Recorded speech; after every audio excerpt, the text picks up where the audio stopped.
Welcome to the Red Pill Podcast. I am Van Lathan. Today, we are sponsored by Talkspace. Talkspace is an online therapy company that lets you message a licensed therapist from anywhere at any time. I struggle with issues of anxiety. I'm actually off my Lexapro right now, so I don't know how this whole podcast today is going to go. But Talkspace will match you with your perfect therapist for a fraction of the price of traditional therapy. Just go to Talkspace/pill. That's Talkspace/PILL. And use the code PILL to get $45 off your first month and show your support for this show. Talkspace, therapy for how we live today. Amanda Seales, our guest on the Red Pill Podcast today, it literally took her 5 minutes to check me. Not even 5 minutes. What's popping? Look, we're doing the whole selfie thing. What's up? Yeah, what's popping? I'm here with Van. What up? What up? She already checked me. Where can they listen? It's on SoundCloud, Apple, iTunes, everywhere. Podcast, man. Loudspeaker Network, Red Pill Podcast. What's popping? So, listen. I'm here with Van. Amanda checked me because I asked her, I don't know if you guys heard, if her hair was naturally curly or if she had done something to get the curls to pop like they're popping. The curls look great. It's like a golden sea of curls. And she said, "What was your response?" You tell them. I would never dare to speak for. First of all, Jason, you're the only one in the room right now. Clap for Amanda Seales, white man. Clap for her. So listen, before everyone knows you, and you've been one of the most. First of all, thank you for joining us. Thanks for having me. Of course. When did I check you? I checked you just now because you asked if my hair was like this. If it was natural. If it was naturally like this, or did I do anything? Did you do something to bring the curls out? And I said, I'm just a black girl. A black girl, yeah. So yeah. But I did was... It's a lot of black girls, though, that... No, we may put a product in to just tighten the curl, just to enhance it so it's not frizzy. But I'm in Afro mode, so frizzy is where we're at. That's dope. I mean, the whole world has gone curly, man. It's crazy because in the 90s, it was such the opposite way. It really was. But, now we have awakened. Okay. I feel you. And not everybody in the 90s was that way because Freddie Brooks was always this way on a different world. Cree Summer? Cree Summer. Ooh, I had a crush. My beau, Cree Summer. Oh, you cool with her? Oh, yeah, you did Small Doses together. Yeah, we did Small Doses. She was in my web series, Get Your Life. Wow. You know what? Here's what people forget. You wear so many hats. It's hard to you got a lot of heads, man. You wearing seriously, because I'm gonna tell y'all something about Amanda. We met, we actually vacationed together. In Grenada. We were in Grenada this past week. Everybody was out in Grenada. Shout out to Charlamagne and the whole family. But I knew you then as I knew you as an actress and a stand-up comedian. Okay. Which is accurate, but... Right. But also, on the plane on the way to Grenada, I was listening to Lupe Fiasco's Food and Liquor. Do you remember this? Yeah. I'm listening to Lupe Fiasco's Food and Liquor, and I listened to the whole album, right? Because I'm writing my book proposal or whatever. I'm listening to the whole album. And Amanda's sitting right behind me. Literally.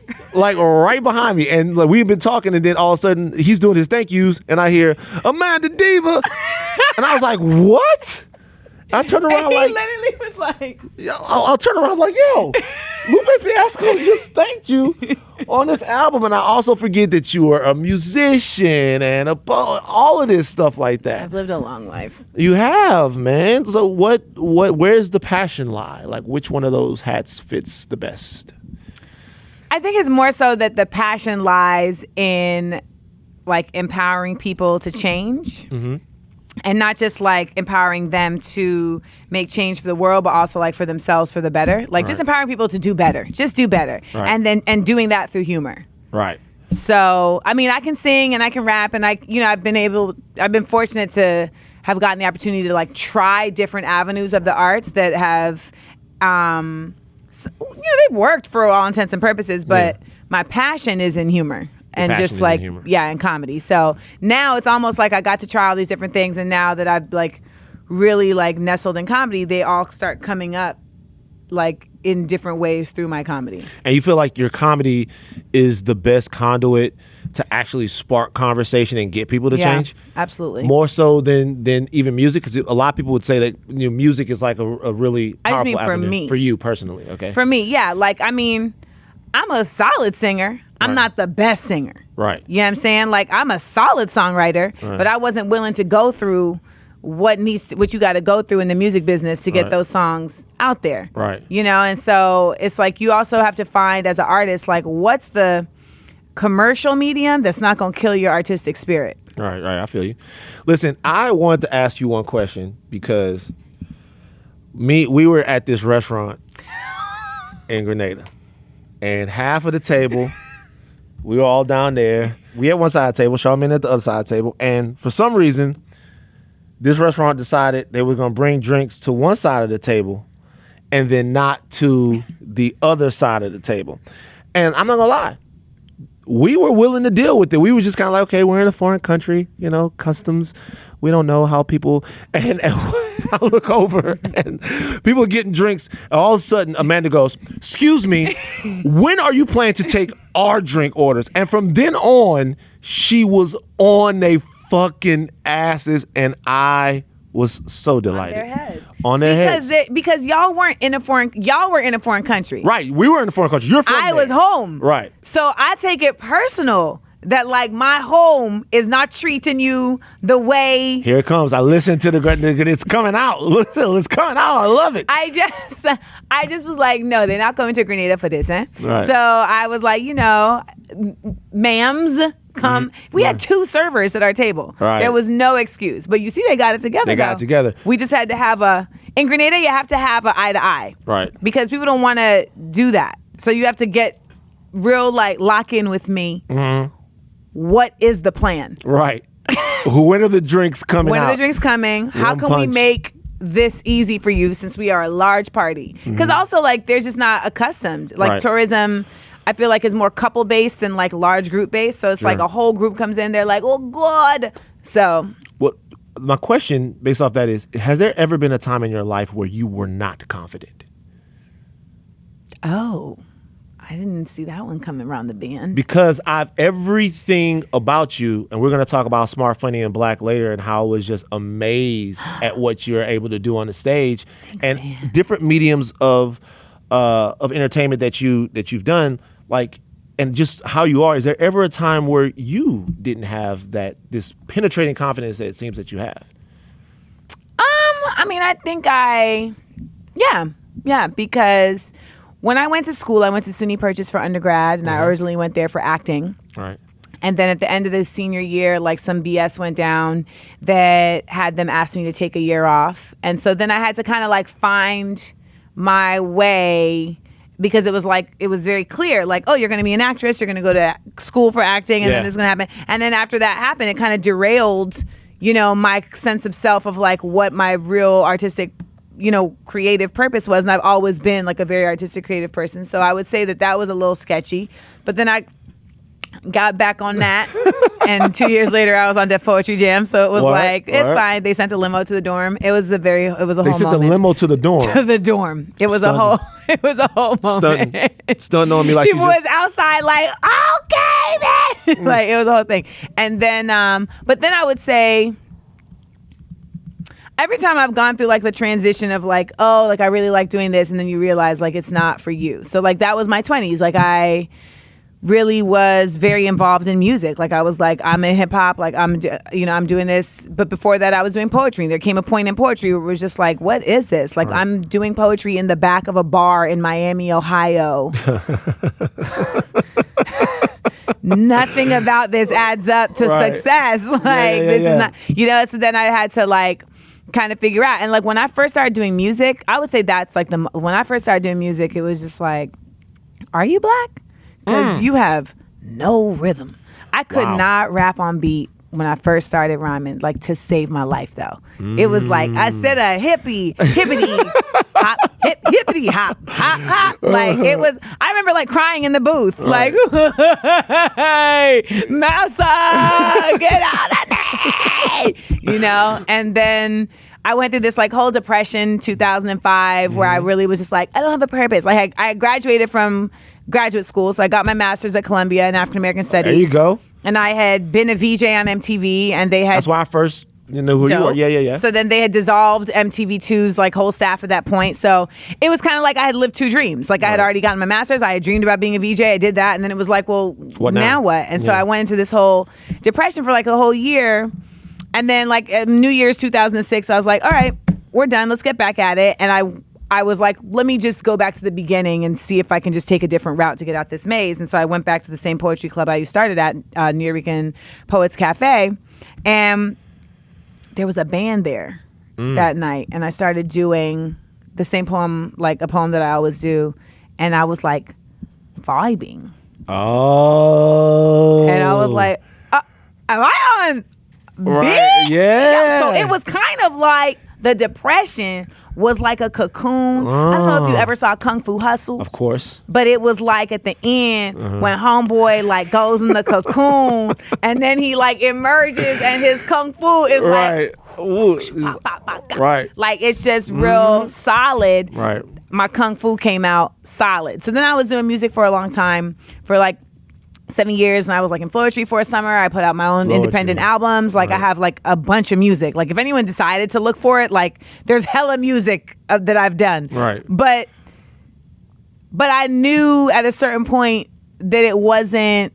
There was no long term for me in music, and so that was like the last phase of awkward. But it was just like I couldn't get work because it was like the reality show phase had like really blown up, and it was like if you weren't willing to like be crazy or hypersexual, it was kind of like, what are you gonna do? They weren't hiring hosts. I literally like had a person say, like a booking agent was like, no one wants what you do anymore. So wow.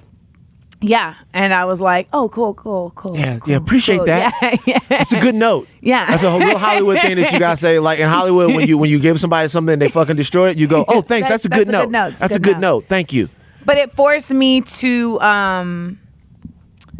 really take a look at like, well, what do you have to offer? Like, what do you bring to the marketplace and to the world, et cetera? And that can be like a real thing to face because you might really look at yourself and realize I don't bring shit. Right.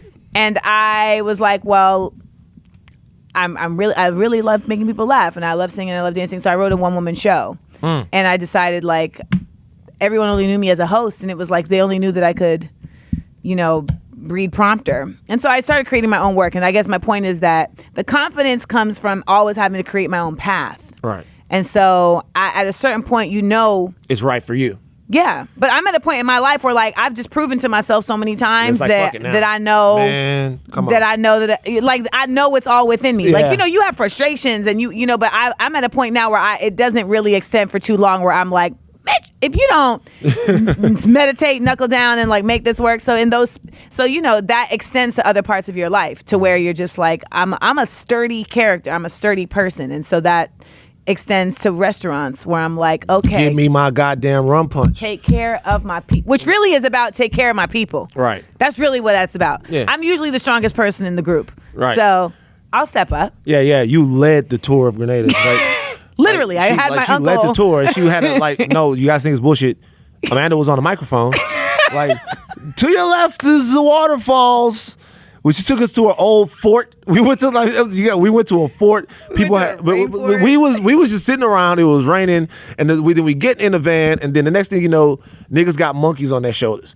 Like she led us through the city. It was amazing. Monkeys and granny time. It was beautiful. So shout out to my uncle Cosmas who took us. Oh yeah, because it was his vehicle. He took us in the whole van and everything. Yeah, it was great.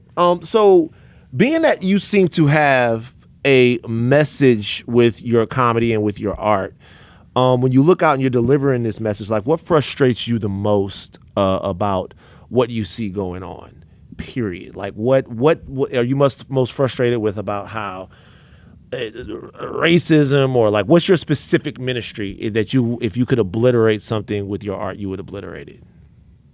I would obliterate the feeling that we need the approval of whiteness to overcome. Yeah. I think that's what Kanye was trying to say, but he is so lacking in clarity that... You think that's what he was trying to say when he was here? I really, really, really think that at the core of the core of the core of the core of the core... Right. Notice how many layers that is. You went down to the fucking molten lava. Well, because he's in a sunken place. Right. So he's like, it's like, I think that what he is trying to say is like, we don't need to be like we don't need to be oppressed if we don't want to be. I think that's what he's trying to say. Right. Now, there are systems in place that are very real. Sure. So we have to acknowledge that is an actual thing. Because you have to acknowledge something exists before you plan to destroy it. And that's my point. I feel like we have to plan to destroy it. Right. And I feel like a lot more folks than I would like to admit either don't want to acknowledge it exists or acknowledge it exists and are like, right. Well, there was a I personally believe that there was a very long period in African American history. I'm talking about now. I know, I get it, but I'm coming to that. Okay. Where pointing out the problem was incredibly important, right? Hell Where yeah. you had to sort of deconstruct exactly in the ways that this is happening. Mm-hmm. I actually think that's less important now. I think what's more important now are developing and evolving solutions, because I think that there are a lot of people. The two attached. You really? I think the two are integral, because I say this only because like I be online. Right. And like there's a lot of folks who like legit are kind of like, I mean, what's the big deal?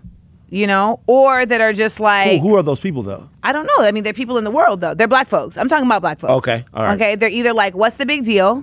Or they are so conditioned to thinking that something has to be a certain way that they're just like, they've accepted it. It's like when I did the tweet about like, if you don't have a passport, if you're spending your money on Jordans. I remember this. If you're spending your money on Jordans and Nike suits and you don't have a passport, you're losing. It was incredible to me how many people were arguing with me about quote unquote passport shaming. Right. And I'm just like, that's not a thing. Right.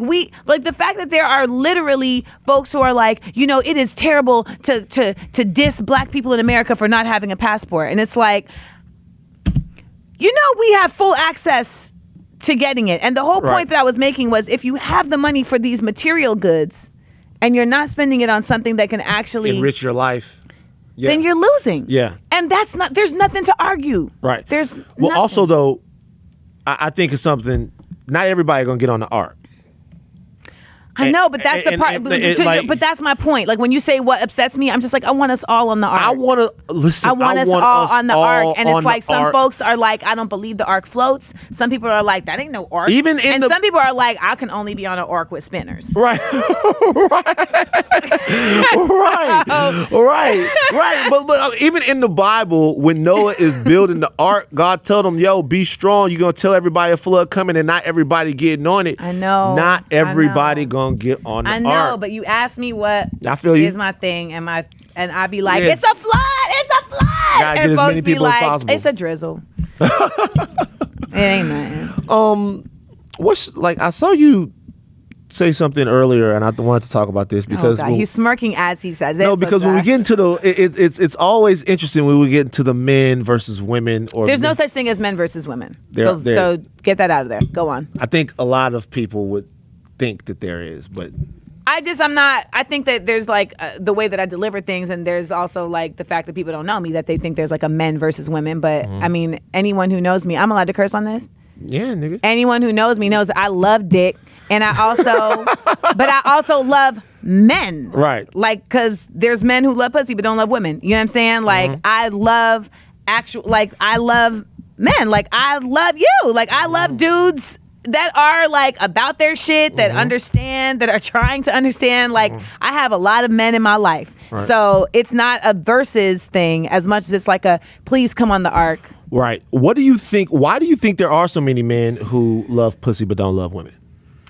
Well, where's that come from? Oh, patriarchy. I mean, I think that we have lived in a world for centuries that's really only positioned women as objectified beings. Sure. So you're supposed to have babies, and the way to get them babies is through the pussy. And on the way to the babies, dudes are like, well, what if we just don't have the babies and we just have the pussy? Right. Can we just do that? Because that's easy. Right. But I also feel like as we have seen women, you know, come into our own and really like take our own in terms of independence, in terms of like being able to have like platforms and values that we define by ourselves. I think that's really frustrating for a lot of men because it really isn't the world that they were like expected to be in.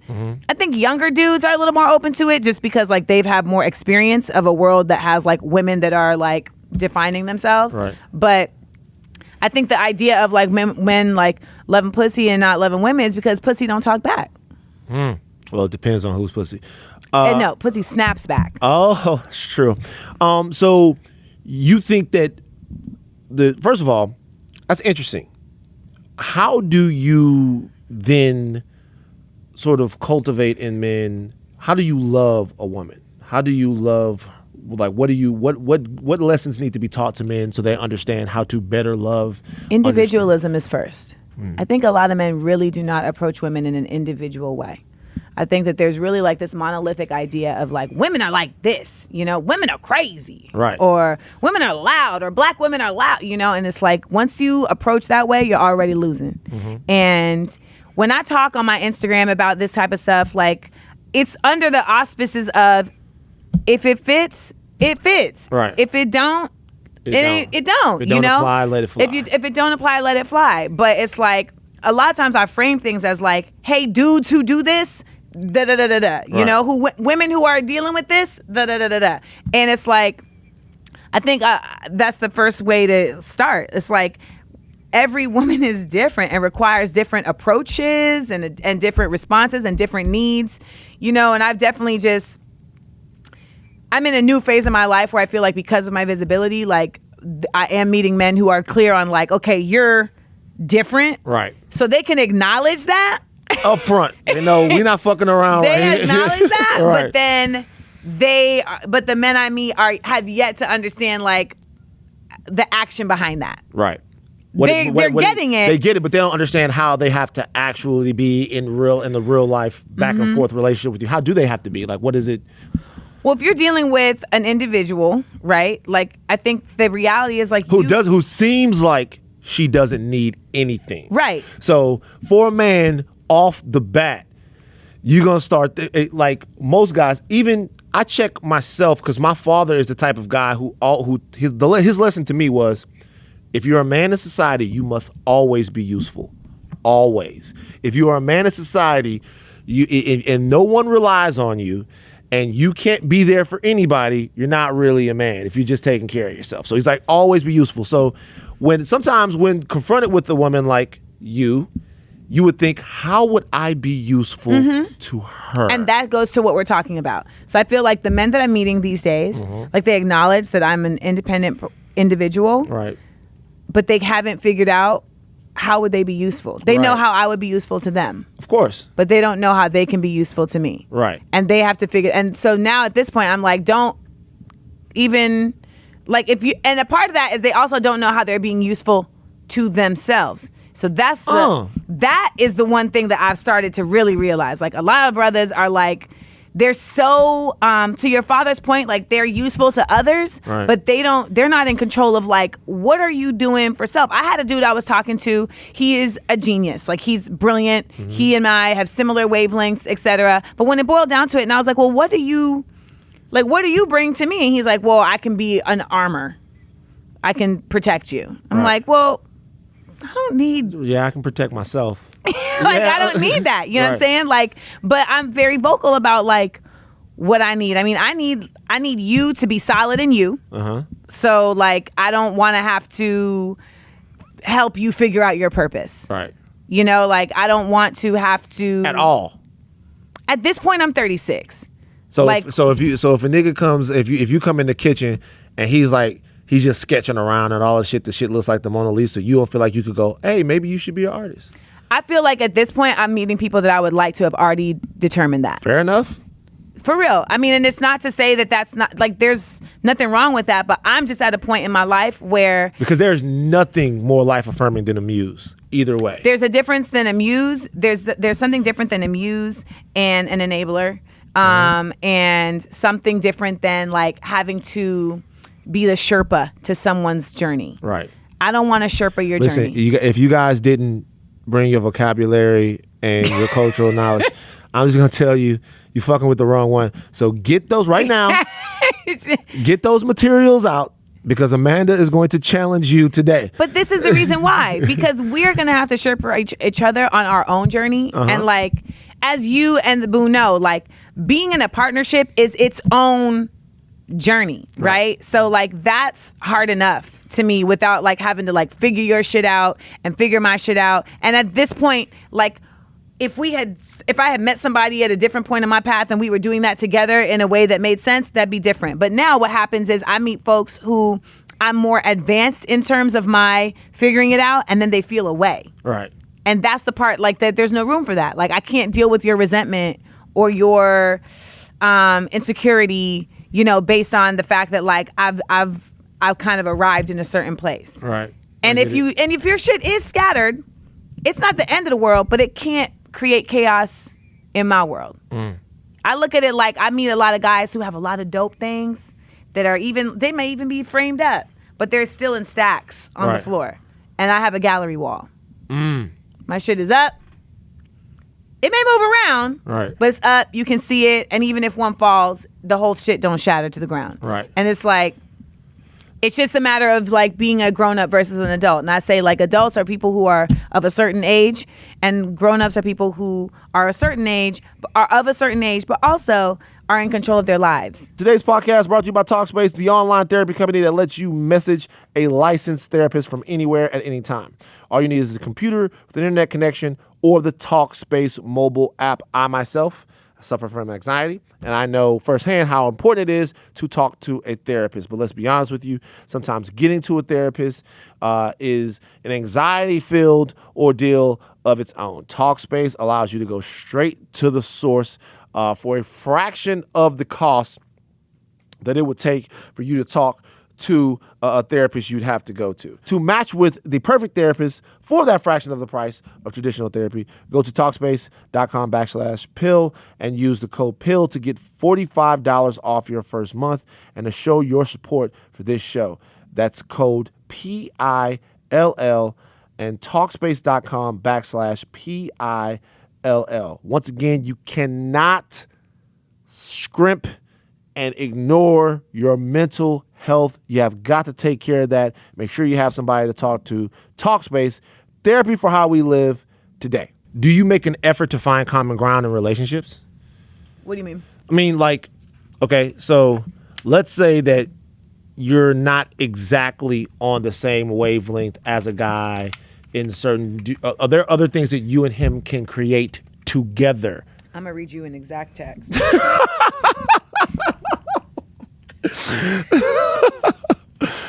I want to hear this, and I want to hear it exactly. What's that thing that people put on the back of their phones, by the way? A pop socket. It's just like, it doesn't fall on your I face. feel you. Like, it's Okay. just more stable. I know, yeah. I'm learning shit. Learning. Okay. I am going to do this for you. Talk about something while I do. I'm just going to describe what people do. Amanda is scrolling through her phone for an actual text, an example of a fuckboy in the wild. It's not. I wouldn't even say. He is. We're going to come to fuckboys in a second, too, because I want to talk to you about that. But you know what? Let me say this. It's not even that... It's not... I won't even say that he's a fuckboy, because I don't think that's fair. Right. But I think that it's more about just, like, choices. Right. And it's like at a certain point, my phone is tripping, of course. Right. At a certain point, it just feels like if you're not making the best choices for yourself, why would I expect you to make good choices for me? Right. Like, it seems impractical. So when somebody is like making below the board money, like making money illegally, by choice, right, that doesn't have to, that doesn't have to. You think they could be doing better is what you're saying. They have resources. I see. They have resources. They have intellect. They just simply don't have to be doing the shit that they're doing. They don't. Yeah. So when I see that You're right. I see you making a choice to do the shit that you don't have to be doing, how am I supposed to rock out with that? Are you telling me that you like to fuck with dope boys? No, I don't like to fuck with dope boys. That's my point. I know, but I'm saying is, so if so you're not the type of chick that comes over, you think you're dating like power. Like you think you're dating Jamie and then you find out he's ghost you out? Yeah. Yeah, that's probably smart. Because at this point too, it's like I'm really on like an upward trajectory, not just in terms of like career, but also like in the mentally and spiritually. Yeah. Yeah, you can't have anybody dragging you down. So you have to be very, very intentional with the universe about what you'll allow and what you'll manifest. Is there ever a point where those type of guys intrigued you? Of course. Tell me why. So tell me why. Listen, I think it's less about intrigue and more about just like I'm a nerd. Like I'm an anthropologist. I want to know shit. So what is it I came from something different. What is it about the hood dude? I'm not one. People might. I'm from South Baton Rouge. The hood dude just has a certain dominance, and especially if you didn't have a father around, like there's something intriguing about like, oh, this person is like really like about it. Right. Whatever they're an extreme. Right. Hood dudes is extreme. You know? Right. And so you just feel like a certain sense of safety in the extremism of it. And then you're just like, I don't think we need this. And the thing about hood dudes is they always run out of politeness. Always? I haven't seen one not do it yet. Hand to God. I have never seen a hood dude retain politeness. I feel like you don't really... When does it go? When they lose dominance. Yeah. And you never know what's going to be the thing that tips the dominant scale because everybody has insecurities. You know, it's just I feel like hood dudes don't get the opportunity to show that because of the nature of their life. Because they can't show weakness, yeah. Yeah, but you asked about a common ground and, do I find a common ground? And I was like, yeah, like I'm going to tell you, like this is an actual conversation that I had with somebody. And I said, okay, so basically upon further review, we've had the same experiences in relationships, except yours have lasted longer and done more damage while making awesome humans, because the person has had kids. All right. Leading us both to desire the same from another person. This is a text that you wrote to someone. Yeah, we had like a whole conversation. Yeah, it sounds like the Declaration of fucking Independence. Like that is highbrow text talk right there. I said, however, I'm filled with youthful optimism. Oh, Amanda, this is not a real text. Yes, it is. This is how he talks too. Okay. I'm filled with youthful optimism and you with aged cynicism. So in an ideal situation, we'd meet at some point somewhere in the middle. Is this a correct assessment? And he said, yes. And I said, okay, I'll allow it. And so we were seeing each other.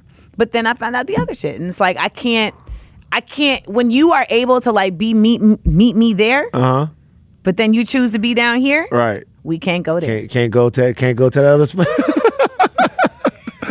But that's the thing. But so that's my point though. In terms of like meeting in the middle ground, it's like people are going to be you're all in different spaces. But there's certain stuff that it's like, well, if we have the same respect for each other and we have the same intentions, it feels like you can figure it out. Why do you feel like people are failing so frequently in relationships now? Like why does it seem so hard for us? I don't think people know themselves. I don't think a lot of people know themselves. I think especially like women are getting to know ourselves way more and earlier because like wellness and women's wellness is like become like a real thing. Sure. And I don't think that it's permeated for brothers specifically. Like I feel like y'all are still there still isn't a movement of enough brothers that says like, no, like for real, like you're more than just a provider. Right. Like you have more in you than that, right. Because I think that for what it's worth, like a lot of women, like you said, like, oh, Amanda, you look like you don't need nothing. It's like, I don't need you to provide for me, like monetarily, but like, if you're going to be in the mix with me, I need you to have emotional equity with me. Right. But you understand, like it's dudes that I know, especially from back home, right? That I know are dealing with mental illness. Yes. That I know for a fact because of my own experiences with anxiety. Like one of my homeboys called me up like 2 months ago. It's like 3:00 in the morning. He's in Louisiana. So like I'm gonna answer the phone because every time somebody calls me at that time, what do I think? Somebody dead. So I pick up the phone. He's like, dog, what was that shit that you was talking about like back in the day? He was having a panic attack. He was having a panic attack. He was like what was that shit? Like my heart's beating. I'm sweating. I was like, my G, just chill, sit up. There are a couple of different things you can do. Number one, you could take your shoes off and go outside and walk in your grass. That's called grounding. That'll take your level down. Or you can reach over, hold your wife's hand. All right, physical contact. All of these things are good things. But I'm telling you right now, my G, you're having a panic attack. He's like, nah, dude, I'm having a heart attack, man. I'm like, you called me because you know you're having a panic attack. That's why you called me. So I'm like, listen. As opposed to 911. And so I talk him through it. He calms down. Next day around 1:00, I hit him back. I'm like, yo, man, look, I'm gonna email you over some things, you know. He's like, what are you talking about? It's like, nah, dog, I drank too much Dr. Pepper. That's what the shit was. Before I went to sleep, I had drank too much Dr. Pepper. Like, probably made me a little jittery and shit like that. I'm like, fam, it's gonna happen again. I'm like, doesn't mean that you're panicky or that I'm like, dog, I'm telling you, they're gonna come and then they're gonna start coming and you're not gonna know why they're coming. I'm like, you can save yourself and your family, because I was a single younger man when this was happening, a lot of misery if you just take the time, say, yo, I'm having issues and deal with it. And he couldn't. And now my homeboy is dealing with intermittent panic attacks that he's having at work, that he's having all over the place, because to address his mental health to him is to address some sort of weakness inside of him. Yes. So with black men, there is oftentimes a lot of things that we can't come to terms with. I know. Is there any way that we can help each other, black men and black women? I think black men need to work on helping black men. And that will in turn help black women. Because black women are too often looked to as like the resource for helping black men. So strong though, like you guys seem like that you're so strong, and like, I'm seriously, if you really appreciate a black but we're woman, strong because of necessity. We've just simply had to be. Right. You know what I mean? But at the end of the day, it's like we want to be strong for each other. Right. And I really feel like the strength of the black community, and I know this also because like my audience, like, you know, when I look out into my audience at a lot of my comedy shows, like it's sisters, like, and they're there and they get my jokes because they're coming from the same place, you know? Like I had somebody on my Instagram be like, well, for those of us in the real world, and it's like, oh, you have no idea how real my world is. Like I'm not in some mansion in the hills, you know? Like that's what people was telling me that. But when people was like, yo, when you said to Kanye that like we have to go through these things every day, that ain't you, nigga. The fuck? We are. He was like, that ain't you. You ain't one of us. You on TV. I'm like, dog, that's called having a job with a camera. Job. Yeah. It's a job. I'm like, it's a job. It was crazy. Yeah. It's a job. So I my homegirl and I were literally talking about this earlier today, and it's just like, there has to be brothers who help brothers. Right. Like, and I really do feel like women are looking for that. Like women are looking for brothers to like be able to help themselves. And that is the sexiest shit out. Like, because when I know that you are looking out and like making a solid space for you, then I'm like, oh, I'll sign up. Right. Right. Cause like I've had brothers literally, my longest relationship started and the first thing he had said to me was like, you're going to be my therapist. And I was like, and then I was. And that was not. And I couldn't even be mad because it's like the nigga told me. Right. You know? And like I thought he was therapist. joking though. But I really, and like DeAndre Whitfield from Queen Sugar, you know, who played Robert on Cosby Show, like he does like young men's workshops like this. And there's a number of brothers who do, but there aren't enough in the mainstream that I feel like brothers connect to. Like I feel like someone like you did something that I did when I confronted Caitlyn Jenner, ironically, both same family. Yep. But you cut through a lot of bullshit by just being yourself. Like people were like, I don't know about this Van character. And I was like, I mean, Van the real one. Like I've seen Van, like, you know, in a waterfall, just like by himself, you know? And like, I remember me and the boo being like, look at this weirdo nigga. But in that moment, I was like, he really is a real one though. Like, cause he is completely unabashedly himself in front of all of us right now. I mean, Charlamagne walked over and was like, that is a weirdo nigga, you know?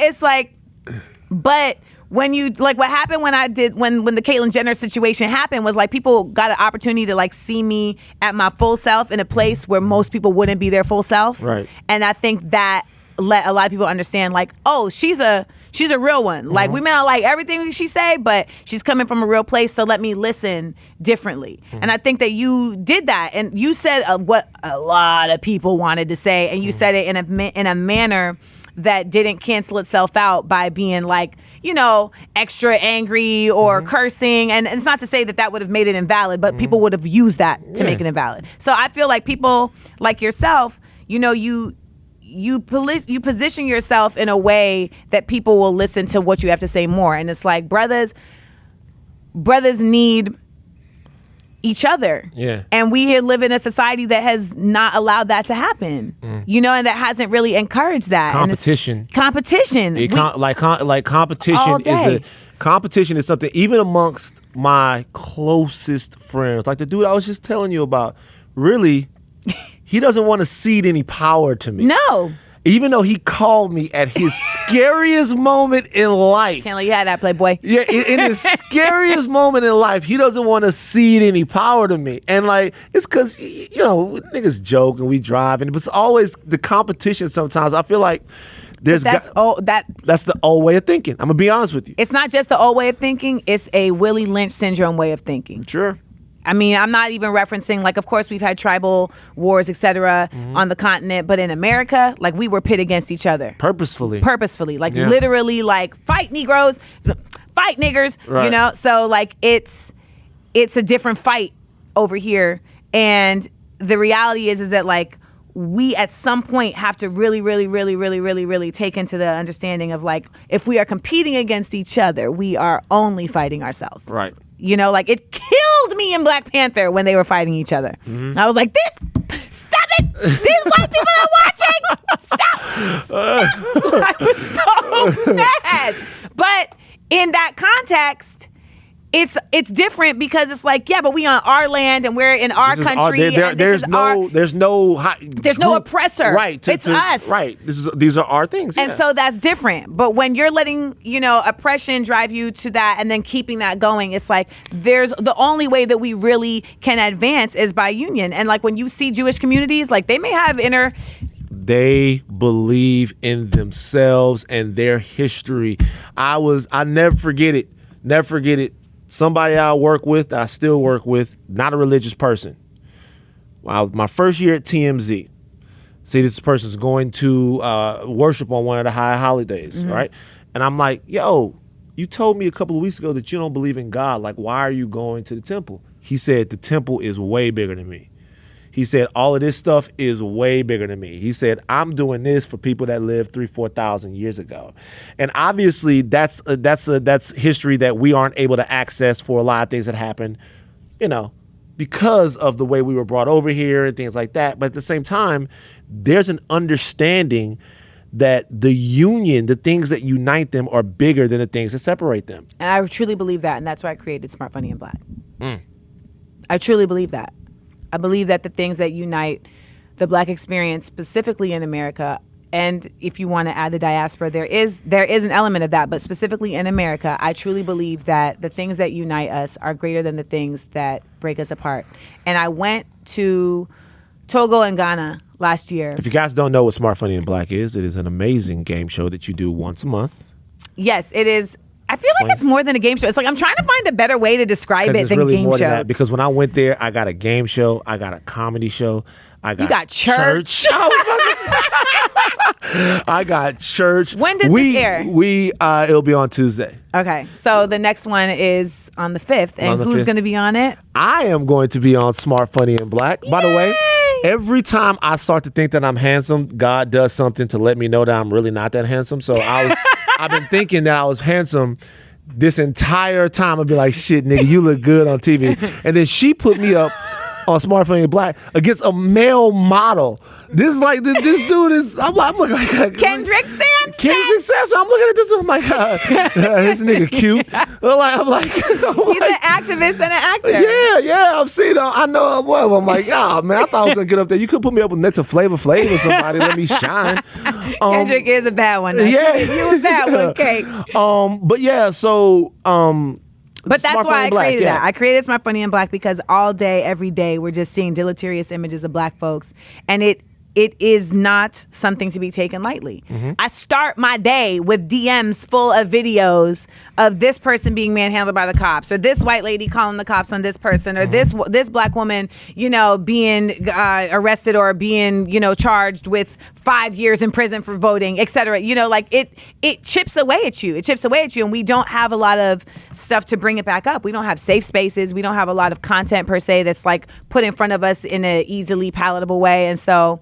You know, I created Smart, Funny, and Black because I wanted to have a space where Black folks can come and celebrate our culture, learn about our culture, Sure. and find humor. And Because humor celebrate that we don't have to all be different, because when you go there are different parts of blackness that you can access. Mm-hmm.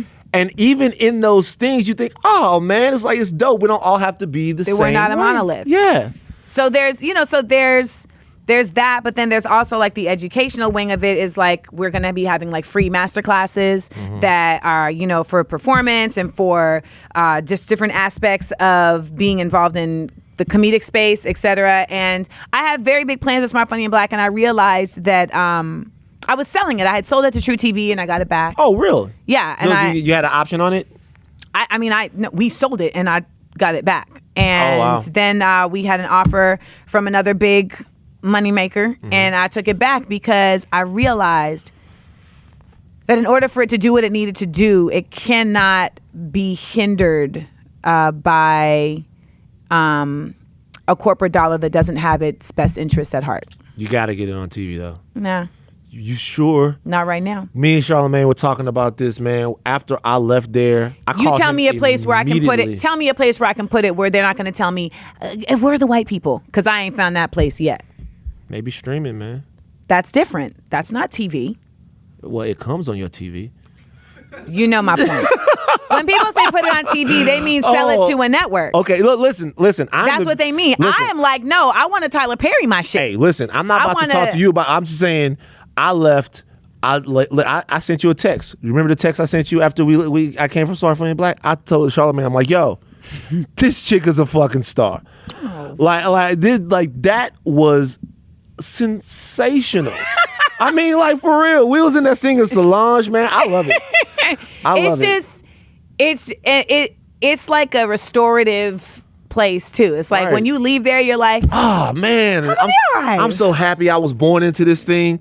Like, I tell people, like, you can come to Smart, Funny, and Black even if you ain't black. Right. Like, you can come. Like, I mean, that's a real. We're all here in this planet together. You can come, just know your place. You know what I mean? Like, we're not here to protect, white guilt or protect white tears or whatever. Like, really, you're here because you're like understanding that we're in celebration. Like, I'm not, expecting folks to understand every element, but there's joy in that. Like, oh, this is something I didn't know about. Let me put me on. And so, like, that's why the next phase is to take this, to the folks. Are you annoyed by white people? I'm annoyed by, well, let me be specific. I always say there's only two kinds of white people. There's white people and there's people who happen to be white. Okay.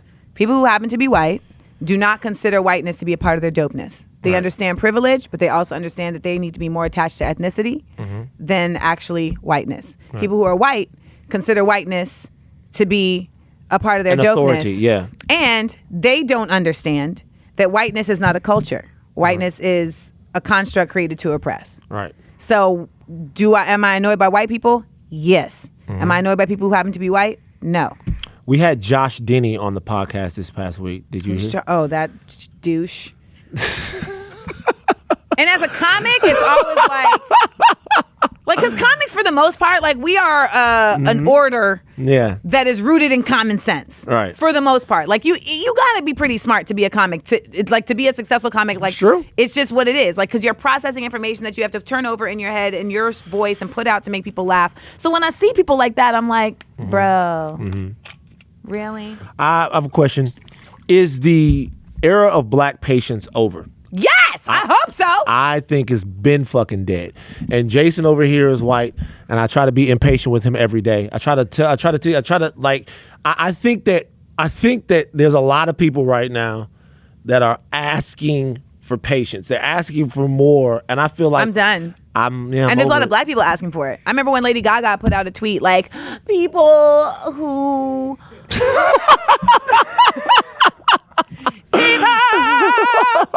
who are non-white. I'm paraphrasing, but basically, like, black people, like, what can those of us who aren't racist do to change the world? And I was like, are you serious? Like, it just seemed like, honestly, like, very inconsiderate to think that I need to stop what I'm doing in my challenging the revolution. Here to be you like, go, Lady Gaga. Like, I have an IKEA manual to slide her way with, like, a diagrams on what to do. And and I said that. I was like, it is no black person's obligation to teach you. Now, what I want anyone who's listening to this podcast or watching this podcast to understand is like, you may not like what I say. Listen to it again. Because I am a linguist. I don't mince my words. Like, I'm very, very clear. Sure. So when I say certain words, it's for a reason. When I say it is no black person's obligation to teach white people on how to change racism, the words that are being said are, it is not our obligation. I'm not saying if you want to, you can do it. Right. Go ahead. Right.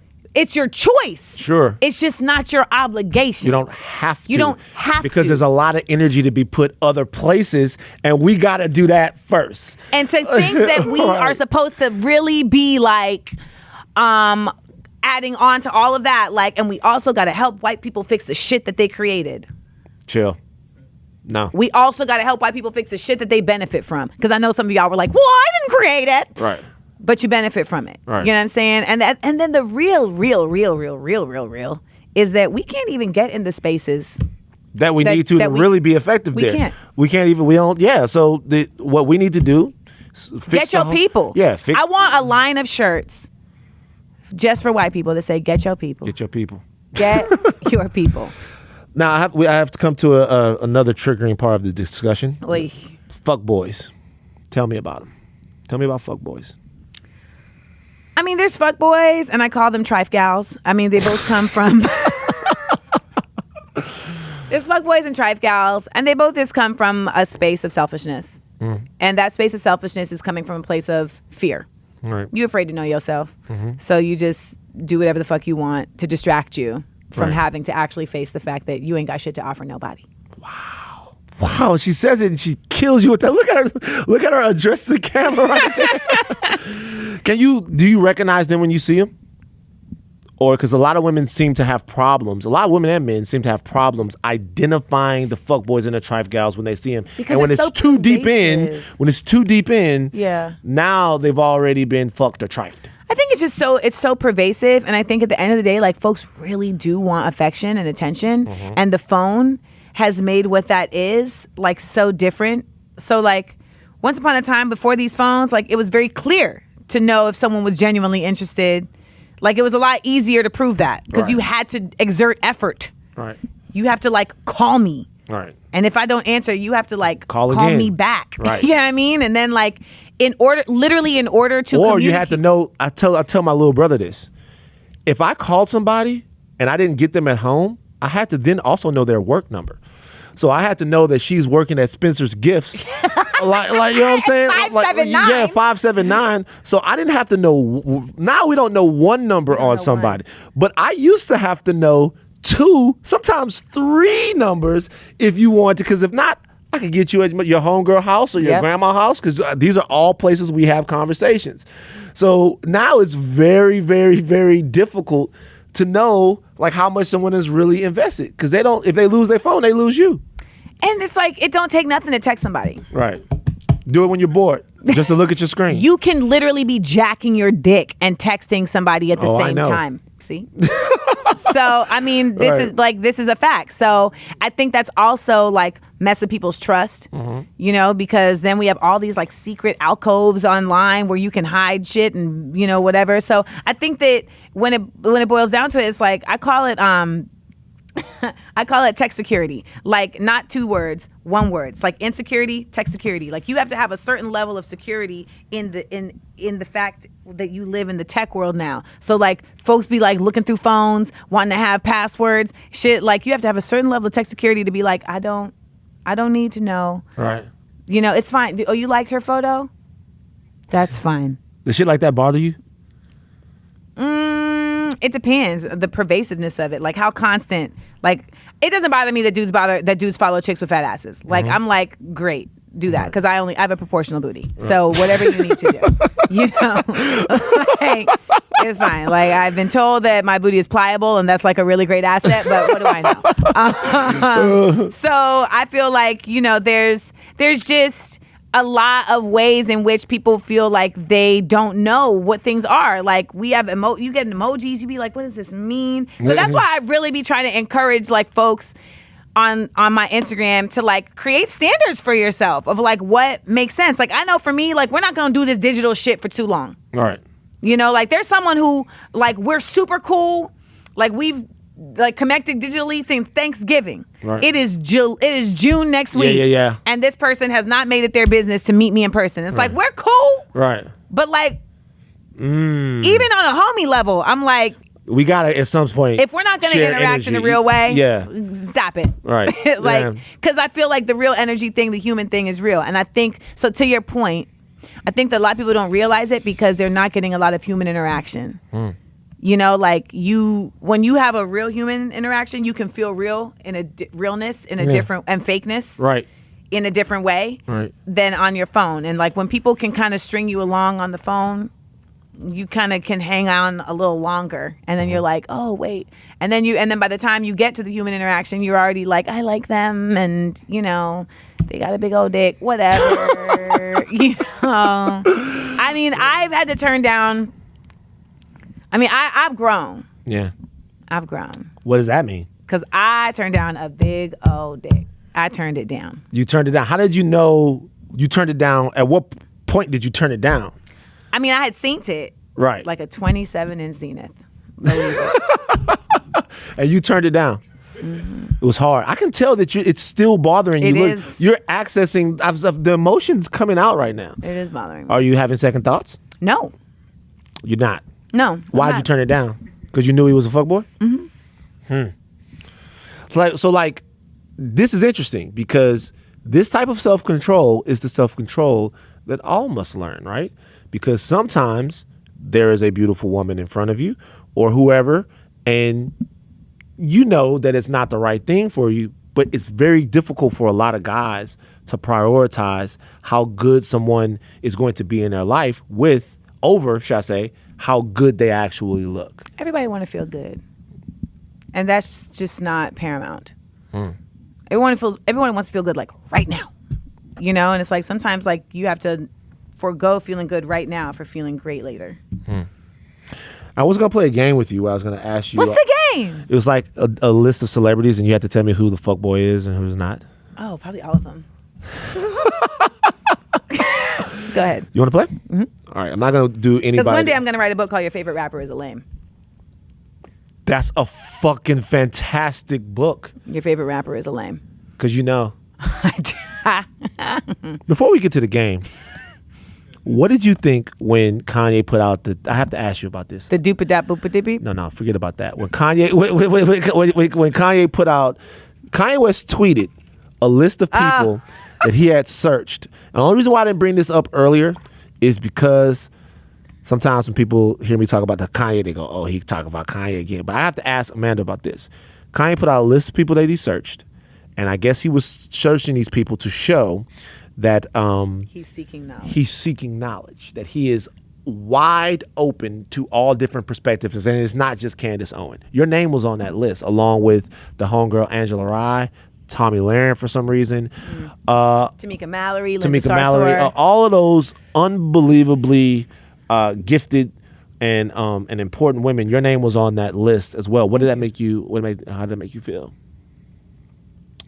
I mean, it made me feel great that, you know, I was in great company, except for, you know, Tommy Low Rent. But, but I think it was more so, it was just comical to me. You know, I mean, I've interviewed Kanye several times. Like, I don't know. She sent me, I hope she was going to say it. She was like, I texted her up to ask her about it. And then she was like, yo, I've known this nigga since 2001. And then she sent me a picture of her and Kanye West. And I was like, what is going on with Ye? My mom was like, you know, he has said that he's on psych meds and sometimes they can take your short-term or your long-term memory. So she was like, you know, I'm not really sure. But like Kanye, if you look at my my first appearance on Def Poetry Jam in 2001, this man is in the front row. Right. Literally, like. You showed me that picture too. Watching me do, I wanted to write some hot shit. You know what I'm saying? So, and I've interviewed him. Like, I know John Legend. Like, I mean, it's the picture is, I think you. It's me, John Legend, and 88 Keys and Kanye West. So, wow. But more importantly, I think, you know, and he's very performative. So I think it was less about like who he knows and who he wanted people to know that he knows. Right. And for all intents and purposes, I hope that he has done more research. Maybe he is following me now. Yeah. But I know that I exist in the world in a very specific way. And it doesn't waver. Like, folks saw my graduation gown from my 2005 graduation because I posted it since it's grad season, and they were like, "You been a real one!" Because on the back of my gown was a black fist that said "Masters in Revolution," and they're like, "Yo, you ain't just show up to this." And it's like, no, some people have. Some people have. Some people have just come. They've just come, and I'm curious about how they got here. Because sometimes I'm also like, why are you here? I know who you're talking about. I know. But we'll talk offline. Yeah, no. We're not going to bring it up there, but I know it's frustrating, and if you followed them for long enough, you are like, And I do think that in our black community... Is it okay if they just come there? Is it okay to come late to the party? It's okay to come late to the party. I just want to know how you got here. I just want to know, because not all skin folk is kin folk. You know what gets them there sometimes? Failure. Sometimes when the group that you were trying to get next to kicks you out. And some of that to me is also like, that's not enough of a reason. You know, like I need you to stick around a little longer.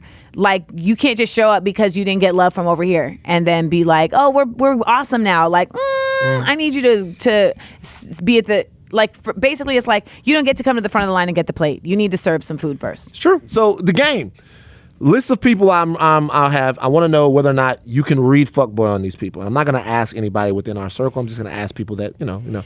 Leonardo DiCaprio. I mean, from the outside looking in, he's like a lifelong fuckboy, right? I mean, it's not even like a.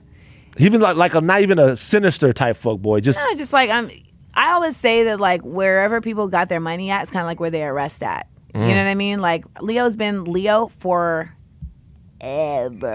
Like, he just hasn't had to... Right. He's never had to not be that.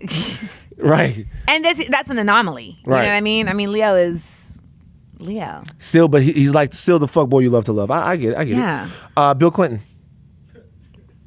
Hell yeah. Yes to Bill Clinton. Okay, cool.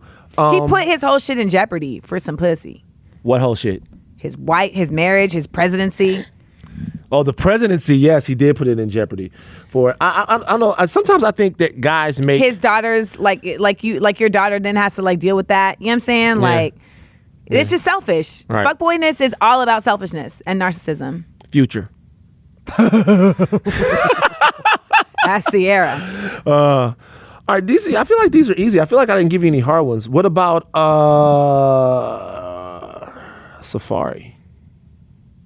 You know what? To be honest, those I know who have dated him said that he's not a fuckboy. They've said that he's actually a good dude. I think that he is one of the dudes that because he's taken a couple of public L's. Yeah. But he's actually a nice guy. They say that he's like a loyal cat. You know, I mean, his public L's are more about, I think, just like the type of dude he is with other dudes, you know? But I mean, in terms of like his relationship, the way he deals with women, apparently he's not a fuckboy. He got a big eye on that. That's why you kind of keep your options open with Safari. Would you date Safari? No, I don't think so. Why? Because he's a rapper. You don't date rappers? No more. Mm-mm. You've dated rappers? Yeah. Which ones? We're not doing that. Of course not. But I just wanted to see if I could catch you slipping.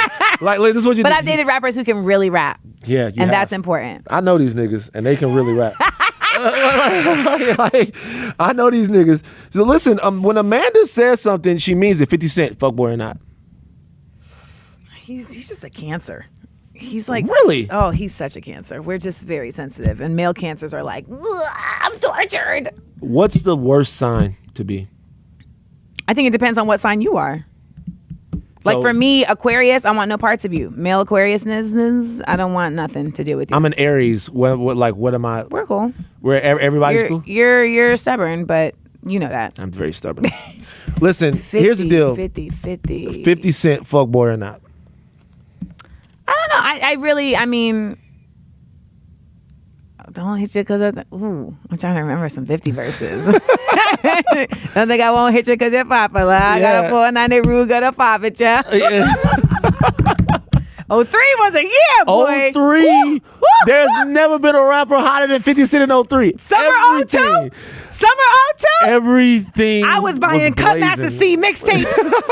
I was on Fulton in Brooklyn. People forget because the youngsters don't understand. They think they rappers is hot now, man. 50 was blazing. 50 was the last. We were so excited. To me, he was the last, like, it was word on the streets. Like, oh, you heard this guy 50 Cent? Ooh, like, coming out the car and shit. That beat was everywhere, too. Everybody rocked that beat when In the Club came out. Because that was actually later. Like, he had been kind of, he was doing In the this Club thing. was later. That was later. Summer '02. Y'all need to understand. And then you was in New York, right?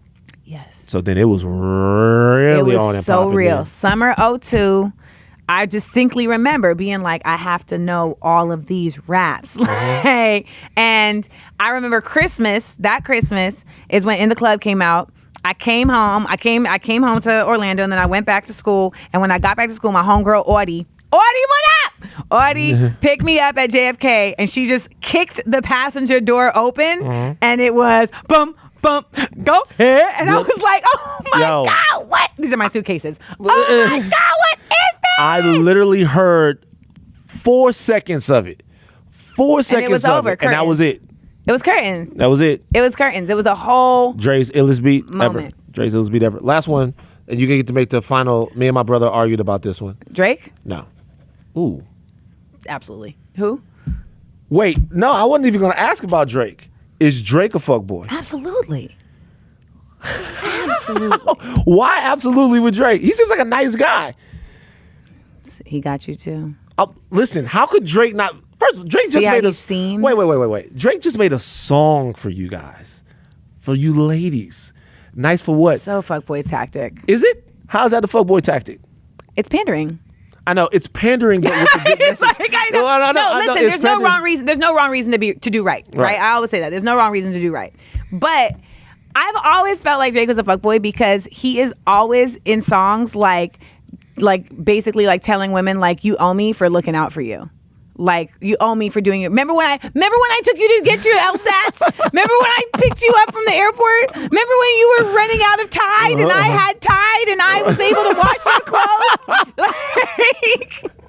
Like it's always like, remember this thing I did for you that was supposed to be out of the kindness of my heart, but now I'm holding it over your head because you don't like me no more. Remember? And it always feels like, oh, so I was supposed to like put up with your bullshit because you were nice sometimes, or I was supposed to let you smash because you were nice sometimes, or like I was supposed to like pat you on the back about your raps that were probably shit at the time because you were nice. Now they're not. You have some opinions about Drake. It's not about, because he's representative of a lot of dudes. Right. That's why people love Drake, because they connect to him, because they relate, because they're like, I know this nigga. Yeah. There's a relatability there. Yeah, I will always be a Drake fan because I am a Drake fan of his music. Right. Absolutely. But I'm just no. I get it. I've heard this sentiment from more than. You're not the first lady to have this sentiment. I've heard this sentiment from more than one lady. But when he made Marvin's Room, I knew that I would be a fan forever. When he made Marvin's Room, because you niggas is listening to this podcast and y'all are not going to pretend like y'all have never picked up that phone and called or texted when you weren't supposed to. Cats is simps. And I wish more cats would admit to being simp life. Everybody has simped. You have all simped. We have all simped. It's a necessary part of things. Things cannot go forward unless you be a simp, though. That's the thing. A lot of niggas win when they show the simp, and then we're like, oh, you have feelings now.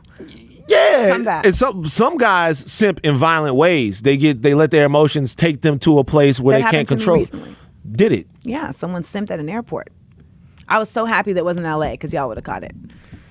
What do you mean? What happened? Like, he just showed up at an airport. I had a dude that I was talking to show up at an airport acting a goddamn fool. And it was really his couldn't control his emotions.